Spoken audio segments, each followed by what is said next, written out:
just give it up? Can we just give it up for the worship band here? I just love that these students are like walking into a passion of theirs. I don't know if you guys saw, but we had Jacob on the drums for the first time ever. And good job, Jacob, way to go. I mean, it's not about us as the people up here. It's really about God. But when you're first stepping into your calling, it's scary. I mean, when they come up, being up in front of everybody here, it's a scary time. I mean, I remember the first time I did that, and I was dying. I was dying in the back. So I'm with you guys. I know what you feel like, and you guys did great. Just such an awesome job worshiping up here with us and leading you guys. I'm just so I'm the youth pastor here. My name is Brandon, and it's just a great privilege. Oh, thank you. It's just a great privilege and honor for me to lead the junior high and high school students. I'm also over the students back here, but Megan just does an amazing job with your kids in the back. I don't have to do much. She's awesome. So if you see Megan Anderson, if you don't know who she is, give her a round of applause when you see her. Just when she walks up, just start around. I like to have a little fun. That's why I'm a youth pastor. So I'll be doing stuff like that. But it's just a great privilege and joy for me to lead your guys' kids. Thank you for trusting me with such an important thing. But sometimes we forget. I'm going to be talking a little bit about what happened at camp, and I'm going to kind of lead you guys where we tried to lead the kids. And a lot of what we just sang about is it. Like, God loves you, and He loves you. And a lot of times we have a hard time believing that. It's like, well, what about all this stuff that I've done? And does He really? Is that really true? But it is. It is true. And I'm going to prove it to you here in just a minute. But sometimes we forget that just like us, our kids are facing battles, both spiritually, mentally, and physically. We learned recently at the Kuna School District presentation about the drug problems that continue to worsen with the new drug, fentanyl. Anxiety and depression are at an all-time high, and we know that the rise of social media is a big contributor to this. Self-worth is being tested by filters made to cause envy and body dysphoria. I don't know if you guys have been on the TikTok filters. I look pretty good by myself. I just want to say. I don't need a filter. No filter. Hashtag no filter. No, that's good. My wife, if she was here, she'd be like, where do you get your confidence from? I was like, I don't know, God, I guess. But it's a problem. We find ourselves comparing all kinds of things. Everyone is aware that every time they are left out of an event, like that, and I know we do this as parents too, right? Because you see it on social media, you're like, oh man, why wasn't I invited? Do you think that leads to depression a little bit? I think it does. I think it does. Bullying and shaming are commonplace because it's behind a screen. Everyone is aware every time they are left out. Pornography is more available than it ever has been. Also on social media, in case you didn't know. I get a message. I just want to share this. I don't know if this is all of you guys, but I get messages sometimes from random girls trying to link me to pornography. You don't think your kids are getting that on social media? Think wrong. So there's just so much going on right now. But in the midst of all of this, God is working in the lives of our teens. And I'm seeing it. It's really awesome. And God is showing them that they have value. He's showing them that they're beautiful without filters, that they are fearfully and wonderfully made, that every hair on their head is numbered. Those are all scriptures, by the way. I do know something. Not all youth pastors don't know anything about the Bible. I don't know as much as I should, probably. We'll get to that. But He is doing great things. He loves us, that He created each of us in His own image, that we are known, that what we look like is not as important as who we are in Him. Ooh. What are we going to be remembered for? Your legacy will not be your beauty. Kids, your legacy will not be your beauty. It's going to be how you loved or didn't love. And what is God trying to teach us? He's trying to teach us how to love. I really believe that. If you could take all the sum of everything that God is teaching us in the Bible. It's like, this is how you love people. This is how you do it. And I'll show you because I love you. And this is how I love you so that you can go and love others. And the truth about all of this is that our youth matters. Our youth matters. But so do you. And there's a new filter on TikTok. It's this teenage filter. I don't know if you guys have seen that. Sorry, I'm on the TikTok. I'm a youth pastor. I'm on the TikToky, as I like to call it. But there's a new filter, and it's a teenage filter. And there's a lot of people getting on there that are my age or older. But I'm 43. Just so you know. The youth has kept me young. No. But they're getting on there, and they're looking at themselves, and it shows what you kind of look like when you were a teenager. And they're like getting very emotional about it. It's like, if I would have only known the things to tell myself back at that time, then I wouldn't be where I'm at today. And what I keep thinking is like, you're 40. You got like 40 more years. It's not over. God's not done. But how many of us don't have that hope? We don't know that God's not done. They think that the life is over because they didn't do it right when they were in their 20s. It's not over. We're going to get to that too. It's all in this one story that I'm going to share with you today. Okay. So our job as parents and church. If you're not a parent, by the way, I'm kind of talking about youth today, but those of you that are just part of the church, it's the church. Like, that's what we're here for, is to bring up the next generations into knowing who God is and how to love people. And it's not just parents, but parents, you are your kid's number one discipler. It's not me, hopefully. You're spending way more time with them than I am, right? I try to do my best with the time that I'm given, but I'm also not always the best discipler of my own kids, just so you know. Not perfect, not a perfect pastor, not a perfect person, and I really need your guys' help. And it's the church. It's our job as the church and as parents to support our youth and our next gen in the fight, because it's a fight. All those things I listed before, it's a fight. And it's not in one moment at camp or on a Sunday even. It's a daily decision to follow the examples Christ gave us. It's daily. I'm going to get back to more later too. It's a daily decision to follow the examples Christ gave us.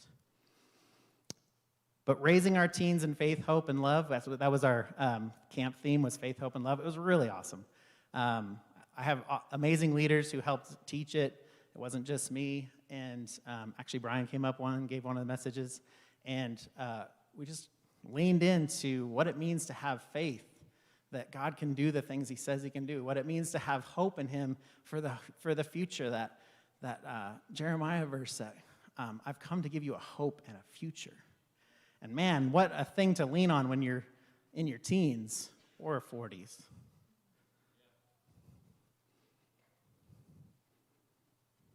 We need to pass on the armor of God that we talked about a couple of weeks ago. And we talked about that at camp too afterwards, because we went through a spiritual attack and we needed to. But really, we always should have that on. We should always be working at having the armor of God on us. But what does that mean? It actually has a little bit to do with surrender. It has a little bit to do with understanding God loves you, and it has a little bit to do with building that relationship with him so that he can be with us all the time when we're in battles or when we're on the high mountains. Because we have those too, and that's awesome. Because God is a good God. He wants us to have both. So who's in the seat of leading your family? Who is it? Is it me? Is Brandon in the seat of leading my family? Yes. Many of the times, I put myself in that seat. But what I've really been, by the way, this, as always is the case, if you need to teach on something, God's going to really challenge you. And so as he was challenging me this week in what I needed to look at myself for, we asked the kids to surrender something at camp, and I'm going to ask you to surrender a little later.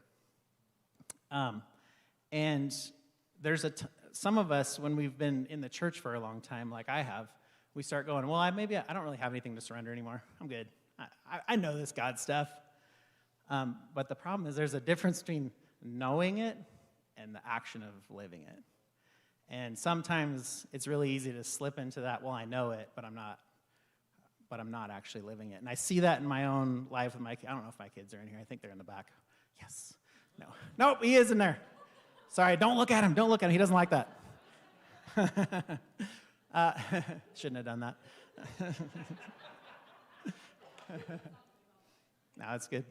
It's good for him.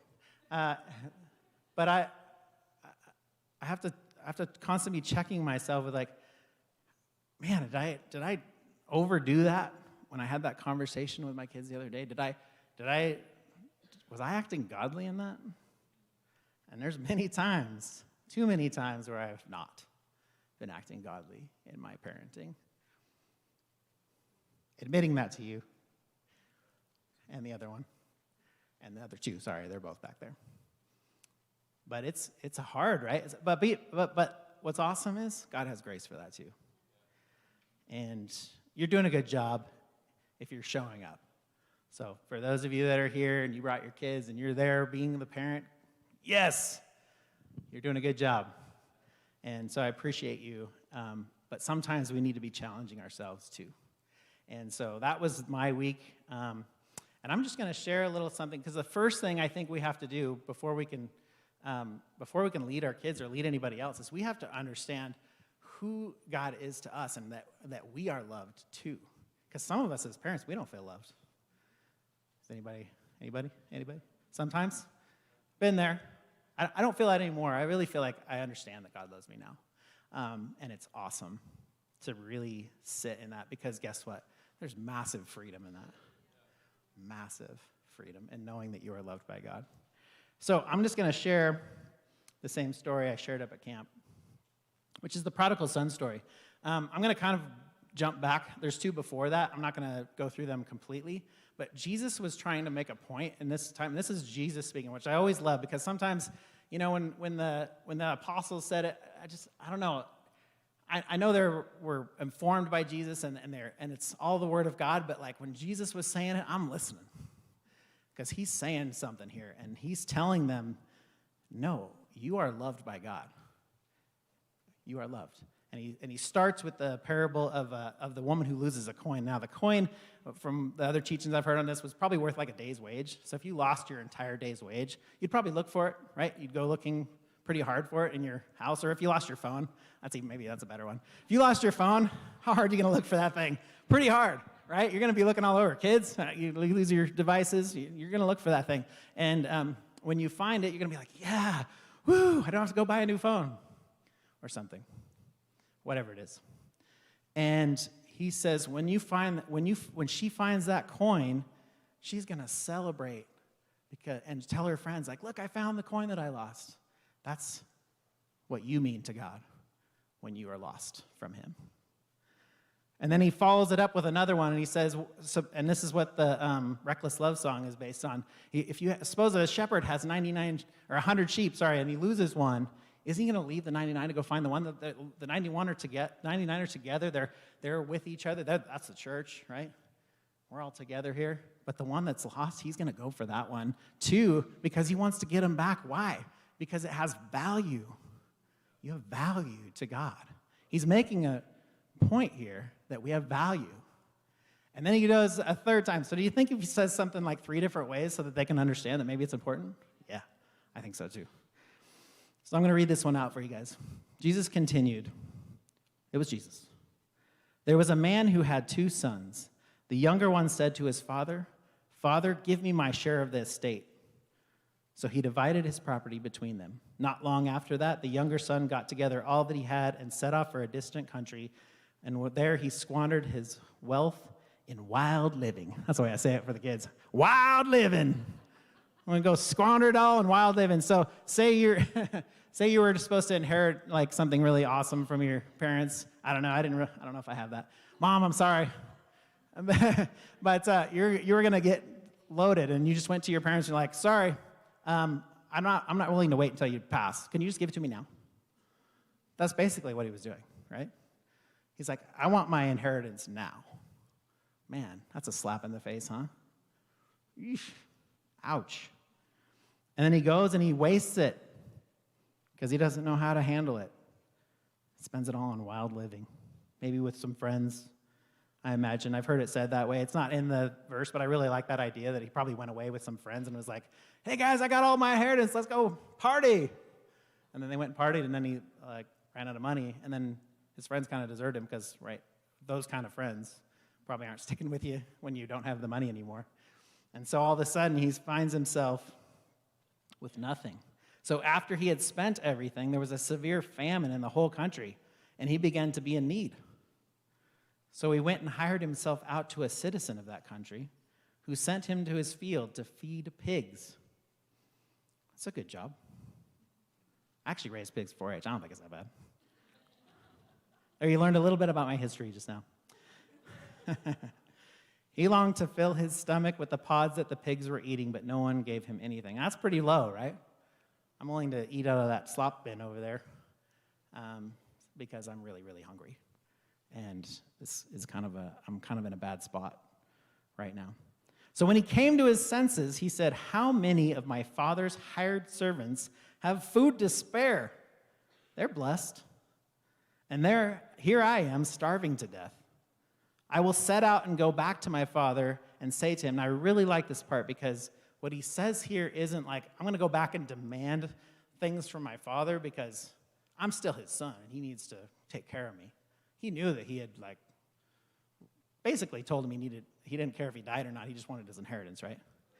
So what does he do? He's actually coming with a level of humility here. He says, Father, I have sinned against heaven and against you. I am no longer worthy to be called your son. Make me like one of your hired servants. So he got up and he went.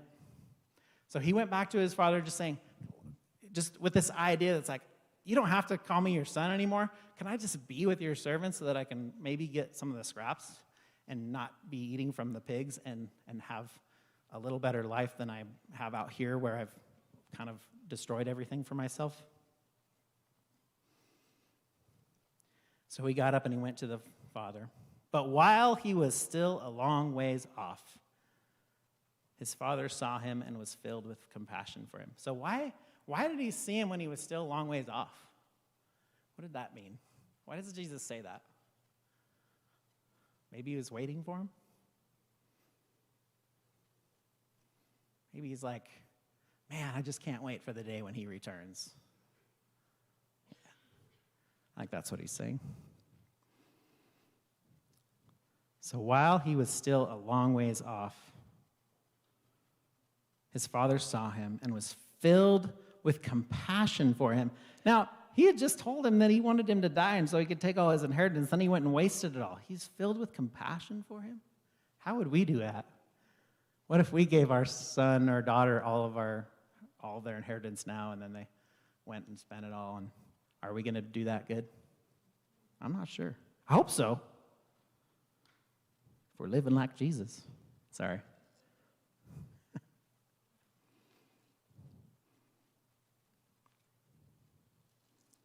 But he threw his arms around him and kissed him instead.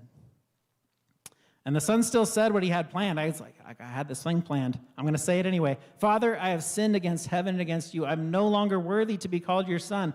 But the father said to his servants, quick, bring the best robe and put it on him. Put a ring on his fingers and on his finger and sandals on his feet. Bring the fattened calf and kill it. Let's have a feast. And we're going to celebrate.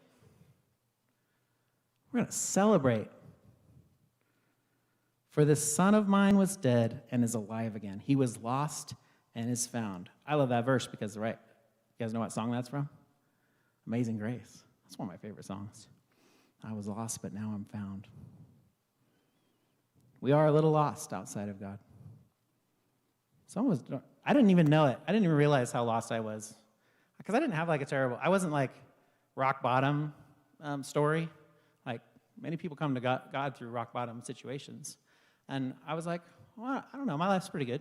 I was raised by a good family. I was raised Catholic, but then they got a divorce, and I didn't go back to church from 8 until 22.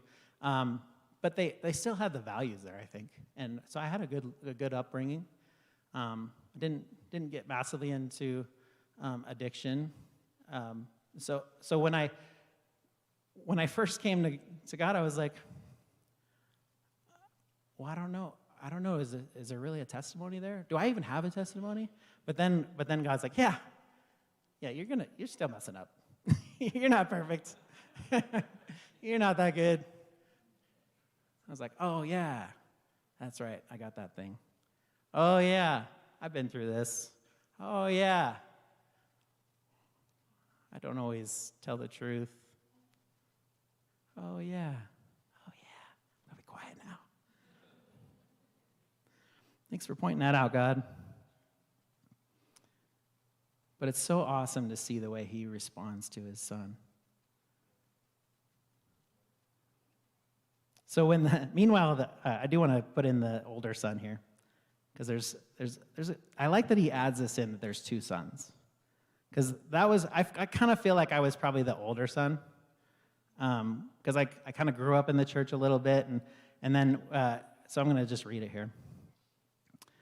So he was out in the field working for his dad, and he came near the house and he heard music and dancing. So he called one of the servants and asked, "What is going on?" "Your brother has come," he replied, "and your father has killed the fattened calf because he has him back safe and sound." The older brother became angry and refused to go in. So his father went out and pleaded with him, but he answered his father, "Look, all these years I have been slaving for you, and I've never disobeyed your orders, yet you never gave me even a young goat so I could celebrate with my friends. But when this son of yours who had squandered your property with prostitutes comes home, you've killed a fattened calf for him?" "My son," the father says, "you are always with me, and everything I have is yours." It's still there. Everything I have is yours. But we had to celebrate and be glad because this brother of yours was dead and is alive again. He was lost and he is now found. So whether you're the older brother or the younger brother, he is still the father that loves you. And sometimes those of us that have been in the church for a long time, we can have that like, well, I don't know about that person over there. I don't know about them. I don't know if I could invite them to church. They might be too lost. Has anybody ever done that? I stopped doing that altogether. There was a time in my life where I was a hypocrite as well. And honestly, that's kind of like a Pharisee type thing. That's what Brian was talking about with the religious thing. I pray to God that I never become that religious. Really. Because nobody is outside of God's love. Ain't nobody. And we are not the ones to decide. All we need to do is follow. And what he usually is leading us to is invite that person. He needs to know me too. He needs to know that he's loved. She needs to know that she's loved by me. So awesome. So both those sons. So the prodigal son had to surrender his pride. There was a surrender there that had to happen. And we talk about surrender, like what was keeping him from his father's love? It was his decision to leave. He's like, I'm going to go. And this is kind of awesome because this is what free will is, right? He's actually showing us free will here. Because what the father does is says, okay, you can go. Here's your stuff. Here's your stuff. That's free will. We get to make the choice. And so he went, but then at some point he was like, well, this is not that great. So actually it was pretty dang awesome being in the presence of God, my father. So maybe I should head back, but I don't really feel like I'm worthy. So he comes with this like humility and surrender. And oftentimes surrender and humility are very closely linked. Like we come back, because he could, like I said, he could have came back like and demanded something from his dad. He's like, you are my father, you need to take care of me because I messed up, I know, but you need to do this. But no, he came with this humility, and God is showing us something here. When we come to God with this humility, like you are the God who created everything. that requires some humility. And then the surrender is his pride and being like, I thought I had this, but maybe I don't. I don't know how about you guys, but sometimes we think we have stuff and we don't. We don't. This thing came to my mind. Surrender is giving up control. Humility is admitting you never had control. We don't have control. I think of this with my parenting. We don't have full control, but we want to. And I've had to really let some things go in that. I don't know about you guys, and you got any teenagers in the room. I know some of you do because they're here and they're in our group. But sometimes it's hard. It's really hard to let go of some control. But it's our desire to protect, right? Teenagers know that. It's our desire to protect you. That comes from a place, at least for me, it comes from a place of wanting so badly for you not to be hurt.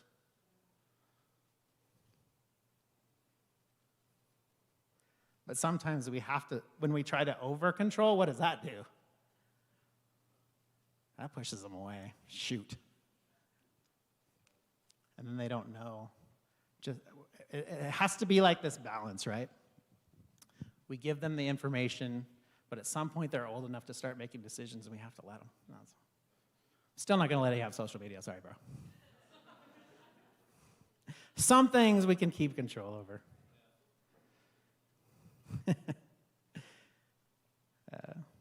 My kids probably hate that I'm a youth pastor. I just want to share again, though, but surrendering, there's just a great freedom in it. Like, when we're able to really give God those things, so to kind of wrap that up, what is keeping you from God's love? Because it's not Him. That's such an important thing to know. Because sometimes we're like, well, I feel like God's far off. Is it because you walked away? Like when the son was out with the pig looking at the slop, he was like, man, Dad's house is a long ways from here. Right? He probably said that to himself. He's like, man, how did I get so far away from my father? And maybe he didn't even realize how far he'd walked. And maybe we don't realize just how far we're walking away sometimes when we're just not following. There is a surrender that needs to happen. Sometimes we're like, and kids, when we got up on that mountain, we surrendered some things, right? But what happens afterwards? Like, did we walk away again? Because that can happen too.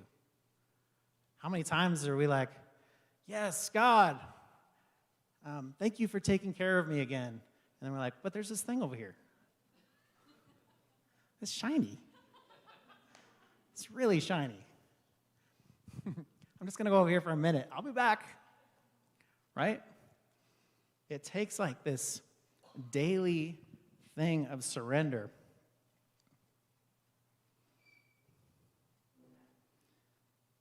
And I want to share another scripture with you, because what we really need to do is we need to build a house, and it needs to be like on a rock, and it needs to be in God's presence. And I'm not, those two don't quite go together, because it's like we're not going to build a house inside a house, but Jesus was also called the rock. And building on top of him, building what your household is on top of that rock is what makes him like there with you all the time. It makes it so that it keeps on going. And Jesus says this again in Luke 6:46 through 49. He says, "Why do you call me Lord, Lord, and do not do what I say? As for everyone who comes to me and hears my words and put them into practice, I will show you what they are like." So when we decide that God loves us and that we want to be with him and we want to be like him, this is how we do it. They are like a man who building a house, who dug down deep and laid the foundation on rock, on Jesus. When the flood came, the torrent struck that house, but could not shake it because it was well built. But the one who hears my words and does not put them into practice is like a man who built a house on the ground without a foundation. The moment the torrent struck the house, it collapsed and its destruction was complete. So we can know that God loves us and we can come to be with him at his house, but then when we build our other house for our own household, we need to keep it on what he has given us, on that rock, which is the Bible. That's the word of God that he gave to us so that we can build on top of it and be like, this is where I want to build. So that I can be, it's almost like, I like to think of it also as like, if roots could go into a rock, that'd be really cool. But like that tree analogy, right? What if we could actually build roots into a rock? That'd be a pretty solid tree. Right? So we build down those roots into that rock, and it's like, this is where I'm going to just put my life so that everything I have is with God. Everything I have is drawn from the power. I like the roots one because it's like a drawing, right? You're drawing from that strength. You're putting on the armor of God, so to speak. You just build. And then what happens? Tree blooms. Your life is fruitful. Does that mean but to get back to the analogy though, but then there's like a protective surrounding around it. And it's so strong that because storms will still come. And actually, I'm going to stick with the tree analogy. I didn't have this in my notes, so I'm kind of going off here a little bit.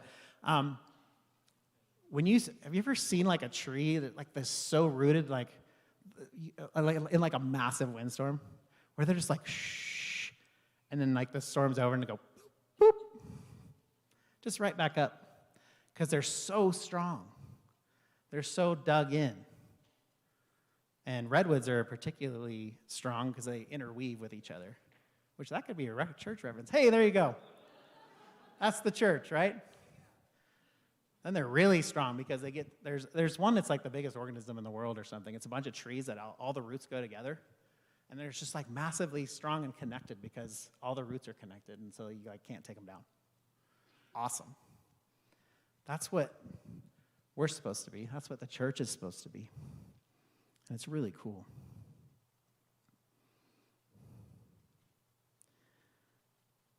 So, just to finish, I'm going to do an exercise with you guys. We did this up at camp, and I just want you to know that your kids are leading in this.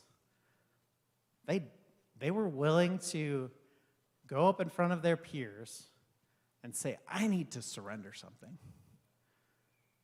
And they went up and they nailed things. What we're going to do is I want you to think about for a minute, what is keeping you from God? What is it that you need to surrender first? So there's going to be multiple surrenders here. The first thing you need to surrender is whatever is keeping you from knowing that he loves you. Because I think that really is the first. Like, we need to know that we are loved so that we can go and love others. What are the first two commandments? Everybody know it? The first one is love your God with all your strength and all your soul and all your mind. These are Jesus. Just a quick reference here. They asked Jesus, what are the most important commandments? Because there's all the commandments. And he said, love your God with all your soul and all your heart and all your strength. And the second is like it, love your neighbor as yourself. And he said, if you do those two things, all the other things will come into place. He actually simplified all the law into love and love. Love me, love others. That's what he said. So cool. So if we can just learn that piece, but we have to know that we are loved, and we have to be tapped into that system that he is to receive it in such a way that like nothing can push it out. I love the other verse that talks about nothing can separate us from God. Not angels, nor demons, nor nothing. Because he is more powerful than anything else in the world. And we saw that at camp. So I want you to be thinking of those things for a minute. We're going to do another, I'll have the worship team come back up. I'm going to pull this out here. So, when we first decided to do this, I knew it was going to be a powerful exercise. But I wasn't prepared for just how powerful it is, because I don't know if you guys have ever thought about what it must have been like to be where Jesus was when he went to the cross. if you've ever like put yourself, like maybe just close your eyes for a minute. Think about what it would be like to just, what the sound of the area was. We're up on this mountaintop, there's a commotion of people, and they put the cross in the ground. I imagine it was pretty intense. I imagine he was making some sounds. He was in pain. But even before that, as they hammered into his hands and into his feet. I know it's a really graphic thing. Sometimes we don't even want to think about it because it's that graphic, right? But just imagine those things, anything that it is that keeps us from God, that's what he was doing it for. He came down to earth because we were getting it wrong. He was like, I gave them the way. Nothing really changed, but they're just not getting it. They think it's only for the select Israelites. They don't know that God is for everybody. That was just who it was supposed to go through. That's what the Pharisees were like. We don't even talk to Samaritans. We don't even talk to pagans because they're not of God. It's like, no, we all came from him. And so they sent Jesus down and be like, no, I'm going to challenge that a little bit. You're a little off. I'm going to go up on this thing. I'm going to let you hammer into me for a minute. And I'm going to take a beating of my life. I'm going to do it for you. So that you will know that you are loved. And so whatever it is that's keeping you from that, I'm going to ask you to come up here, and I want you to write it down on we got paper down here and some pens, and there's nails back here. And I want you to actually put it on the cross and release it. Maybe it's a lack of faith. Maybe it's like, I don't really know, I don't totally believe in this yet. But sometimes that actually will keep us from knowing God. Just not being willing to even surrender our belief. And be like, well, why don't I just give it a try? Let him prove you wrong. It's not our job. It's not our job to tell you if it's right or not. I fully believe that God is God. I fully believe he came down, that Jesus is who he said he was, and that he came down here, and that he died for us so that we could have right relationship with God, and that we could have better lives. If you guys, I've said this to my students a number of times, you can open your eyes now. If you guys really look at the commandments, are any of those to hurt us? They're almost all protection. Don't lie. Why? Because it hurts your relationships. You're going to hurt people. Don't steal. Why? Because it hurts your relationships. You're going to hurt people. Don't covet people's things. It hurts you. You're going to feel like you're not enough and like you don't have enough. And then you're going to be sad with what you have. Don't kill. That one's a little more obvious. It's going to hurt somebody though, right? All of them, they're all protection. Why do you protect? Why would you put all these rules in place for protection? Because you love people and you want them to know who you are. So we're going to go into a song called I Surrender. And you can sit in your chairs for a while and think about it. But if you feel called to come up here and surrender something to God, I pray that you come and release something to him. But then once it happens, though, and this is for you kids that did this like 4 weeks ago. Once it happens, don't let it back in. Don't pick it back up again. And that's hard, I know. And here's the key, though. How do we not pick it back up again? We got to get connected to the rock. That's what keeps us from picking it up again. Because when we know what God says about us and how to and do the reading, I know it's like sometimes we look at reading the Bible as such a chore, just because it's reading. I don't like reading either. But sometimes we just have to get in there so that we can know what he says about us, how to fight the battles, how to come against those things that are all around us, how to ask him for help, pray with him, talk to him, so that he can be with you in those moments. That's what we want to do.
Here I am, down on my knees again, surrendering all, surrendering all. Find me here, Lord, as you draw me near. I'm desperate for you. I'm desperate for you. I surrender.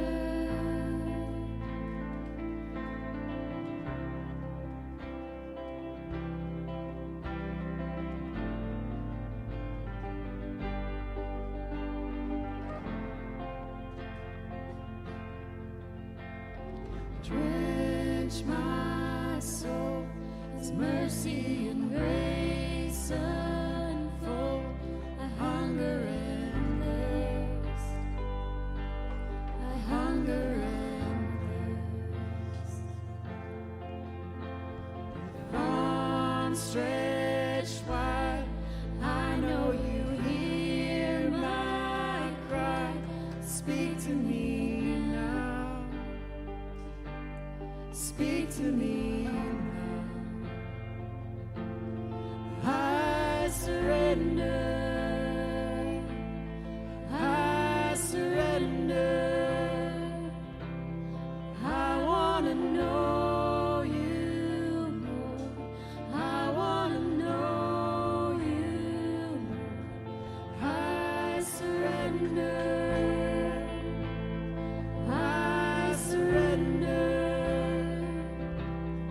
I want to know you more. I want to know you more.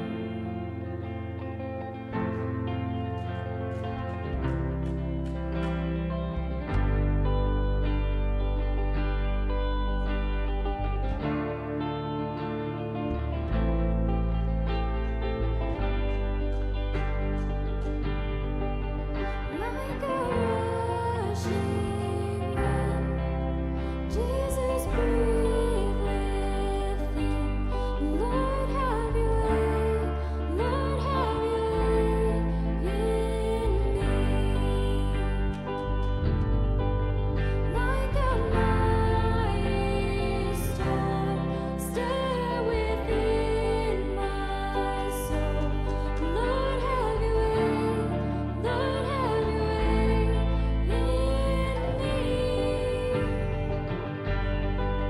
Like a rushing wind, Jesus, breathe within.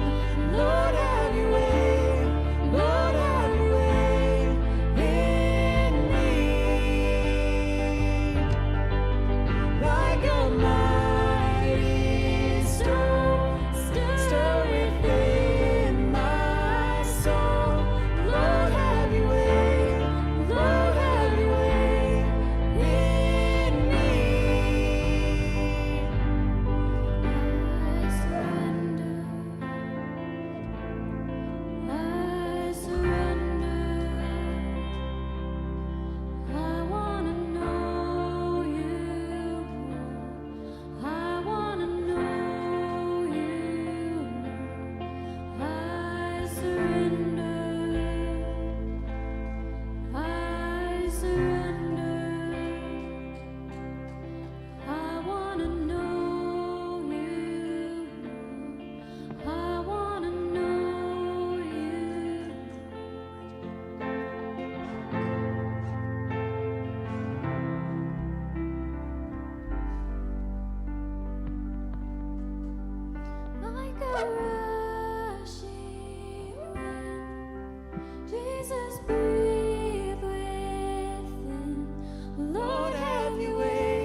like a mighty storm, stir within my soul.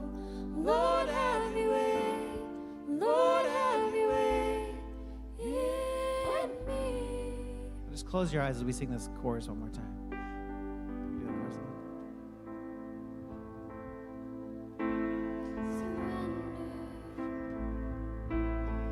I surrender.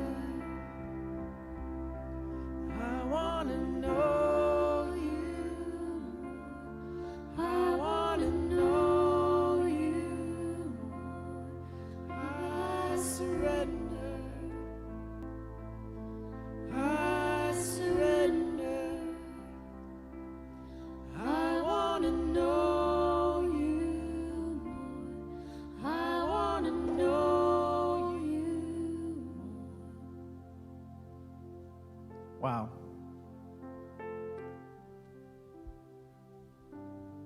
There's rejoicing in heaven right now. After all three of those parables, he says, when one sinner repents, when one person who is lost comes back, there is rejoicing in heaven. There's rejoicing in heaven right now. And the angels were just singing. Saints, angels are up there. But one thing I just want to reiterate, as we go home, though, I'm going to give you some homework. What does it mean to surrender daily? Because it's not just a one-time thing. Whatever we put up here, I'm surrendering my parenting. It's like, God, I just want you to lead me to be a better parent than I am right now. But I'm probably going to pick it up again. So then I got to go, okay, I'm going to surrender that again. And that's what daily devotionals do. That's what getting up in the morning and spending time with God does. That's why first fruits are so important. When we give God first, put him first in our life, he affects all the rest. And I know the days when I get up and pray and the days that I don't. And too many of them are days that I don't. I'll admit that. So all of us have to make that decision. How am I going to surrender today to God so that he can help me with whatever it is I put up there? And that's what it is. He says, follow me. We're actually doing a series with the youth, just so you guys know what we're talking about. We're following up camp with this idea that that's what Jesus was saying all the time. Come, follow me. Come, follow me. Come, follow me. And I will make you fishers of men. And I will show you how to love like you've never loved before. I will give you a love for people that you've never had before. I love my wife always says this. She's not here today. Pray for her. She's feeling a little sick. But she says, like, I just like all people. Let's all hang out. Let's go. Let's party. That's why I'm a youth pastor. And she's not. She's an introvert, and people wear her out sometimes. It doesn't mean that she doesn't like people. It just means they wear her out. But she shared with me, like, knowing God has built in her a love for people that she just didn't have before. And for me, too, though. Like, I was really great at just saying hi to everybody, but I, like, love people now in a way that I didn't know was even possible. It's I love, like, strangers. That doesn't mean go strangers, kids. But sorry, I had to throw that in there. He makes the impossible possible. It's really awesome. But I'm going to release you guys. I hope that you go and you find a way to surrender to God and that he just does amazing things in your life. Because I do believe that when we do that, he will bless you.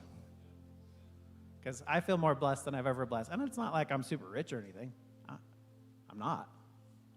But I am blessed in so many other ways. So many other ways.